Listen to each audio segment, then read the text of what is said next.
Hey, what's going on YouTube? Just wanted to make another video today talking about the Acolyte, more specifically the Necromancer. Now, I know there's probably an absolute garbage load of builds that have been made for this class, but I made this build based around one special item, which is Wraithlord's Harbor. This is one of those items that was created from a supporter, and if you're curious who it was, just look up the last name and put David in front of it, and that's who actually got this item created. So this item is very, very powerful, and I just wanted to go through a little bit about how the build is made, where the damage comes from, what the skills are, things like that. So I'm normally not really interested in making builds like this, specifically because they're kind of meta, and there's a lot of the guesswork is sort of taken out from builds like this, so I kind of wanted to put my own little twist on things, including Infernal Shade in here, and not just making it a 100% auto run, let the minions do all the damage sort of a build. So first and foremost, going over just basically how the build works, right? So if you're looking at this helmet, you see that summoning or casting Summon Wraith instead summons a Wraithlord. The Wraithlord scales with your Summon Wraith tree, which is why we put points into it. And it also summons other Wraiths in combat, which is very good. But not the best part. The best part is the very last affix. While at max Wraiths, the Wraithlord casts necrotic beams and regularly consumes all of your non-Wraith minions to empower itself, gaining temporary maximum health equal to 10% of their maximum health and plus 10 spell damage for 10 seconds. So if you're thinking, how can I best get a bunch of minions out very quickly so that my Wraithlord can do as much damage as possible? Well, then you've come to the right place, because I'm going to show you exactly how to do that. Now, before we begin, I do want to say that I am level 67 right now, and you could definitely make this build work just with being level 65. Right? It's only been 2 levels since I've gotten this item, and I'm already making a build for it. It just goes to show you how crazy broken this build actually is, but I'm always interested in giving opportunities to people that want to play a specific way that they want to play. And hey, if you enjoy minions and that's your jam, then by all means do this build and have fun with it. But so yeah, basically, we're going to be going into the Wraithlord build here. So let me get rid of my face so y'all can see. So we get Dusk of the Living. This is very important. Critical strikes deal more damage. It's essentially true because we're always going to be dealing critical strikes with our Wraithlord when we get to it. They will leech damage, which is wonderful. Increase critical strike chance. Basically just getting there. This one just summons more additional wraiths, so basically means that the guy or the Wraithlord can summon more wraiths when he's out. So that's basically our bread and butter skill. That's the last spell we'll be casting, basically, until we want to start doing our damage. Now, the reason why you want to build this crit strike, deal more damage, is because the one node, specifically this node, is the Dread Shade node. Egoism, it'll make it so that they always crit. But Dread Shade has a cooldown, which is completely fine because we also get Lone Watcher, which means that the health no longer drains. And instead of taking health drain increasingly, they now scale with damage taken. And your Wraithlord should not be getting damaged at all too much because he will be firing his bolts. So you want to make sure that you pick up Lone Watcher as well as Egoism. That's really what makes this build tick, are those two talents for this specific skill. Now, going into basically talking about how the build revolves. You've got 2 summoning spells here. The reason for these is trying to get the most amount of non-Wraith minions at one time. So we get maximum skeletons here, maximum skeletons here, maximum skeletons here. So we get an extra 3, which makes a grand total of 8, because we have other items that increase our skeleton count. So we have 8 total skeletons from this one, and we've got a grand total of, I think, 6. We end up getting 6 total zombies, and then on top of that, we also get corpse parasites after those zombies die.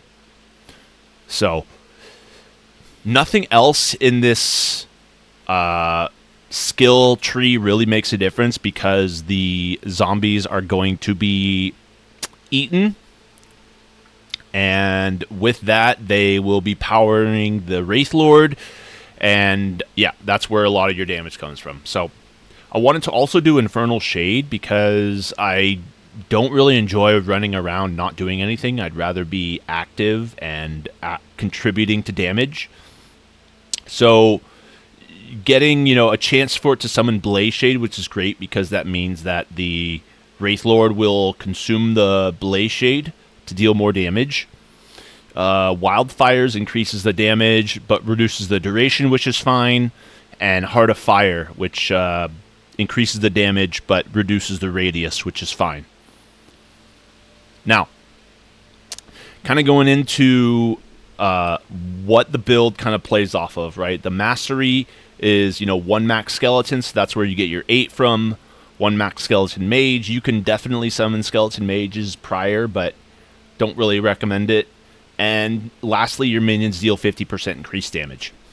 So the majority of the talents that we're going to be getting are going to be based around minion damage, obviously. We're a Necromancer. That's all we're really doing is casting minions, and thus that's the reason why we're going to be getting majority of minion passives here. So don't really need that necessarily, but oh well. So let's go in. I will show you basically how things are done and why things are going to be so strong. So I obviously have my Wraithlord here. But what I would normally do is I would cast my Summon Skeleton a maximum number of times, which is 8. And then you could definitely check this and watch what happens with the volatile zombies. So I summon the zombies, he eats them, and then he eats the corpse guys, and then starts to cast his abilities. And when he has Dread Shade, which is on cooldown right now, it probably isn't that good of an example. You can clearly see how much damage they're doing, and I'm not doing diddly squat. So it's basically just let them do whatever they want, essentially. Right? I mean, I'm not touching the keyboard, and they're just going to town.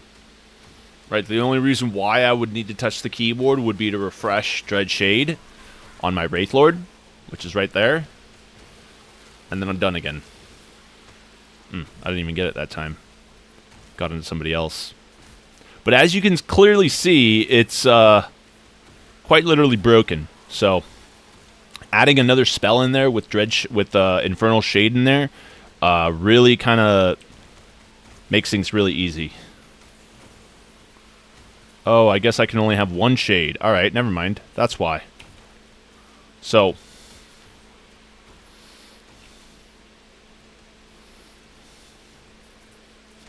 I don't know, maybe that's not the case.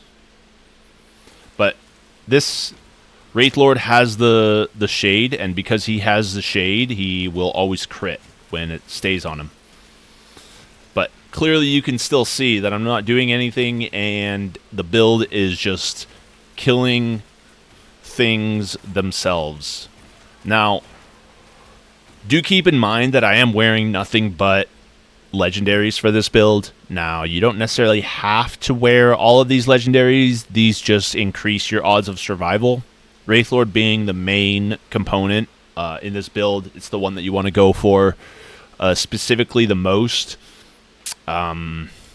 It's extremely good when it comes to the build, essentially. That's what it's based around. Exsanguinous is a very popular item. The reason for this is the ward gain. This is a very ward heavy build. Same with this, very ward heavy. Ghostmaker just increases your Wraith damage, your Infernal Shade damage. Hallowfinger is another skeleton. I got lucky with, extra minion damage and minion health regen, which is nice. Increased health. Minions cannot be crit for this one specifically. Last Steps of the Living are, the missing ward gain or missing health gained as ward is the whole reason we're using this. So it's, and then Death Rattle for the minion damage. So it's very bland, if I had to be honest with you. I'm not that much of a fan of these sorts of builds, although because I'm not a fan doesn't mean other people are not fans, right? So just want to make sure that I get that together. Let's see, I also want to make sure that I want to try to get rid of this dude, but see that I can show you how to summon everything. I know how to do that. Like that.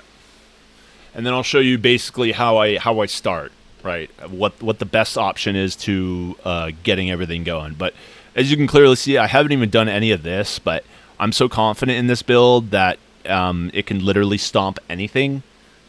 So just basically getting the helm and making sure that you have the talents that I showed earlier are pretty much the most important thing. So, basically before I would start, it would be something like this. I would summon something like this, 8 of them, some of my zombies, they blow up, and then, you go into the echo. Is essentially how I would do it, and you just run through this way. Give your guy dread shade so that it always crits, and just run through. Doing 6,000 a hit, and it's it feels like every half second he attacks, right? It's very potent. You don't have to do anything. You don't have to run around. Or basically, that's all you do is run around, I'm sorry. Right, keeping your Wraithlord within range so he doesn't teleport is great. But that's it. Very self-explanatory, very basic. Use Dread Shade there to increase your chances. You don't even really need to use Infernal Shade. I just put it up there because, like I said, I don't like being inactive when I'm playing. I'd rather have buttons to press than no buttons to press at all. And then, if you need damage, you just pop your zombies. He consumes the zombies, consumes the corpse tendrils.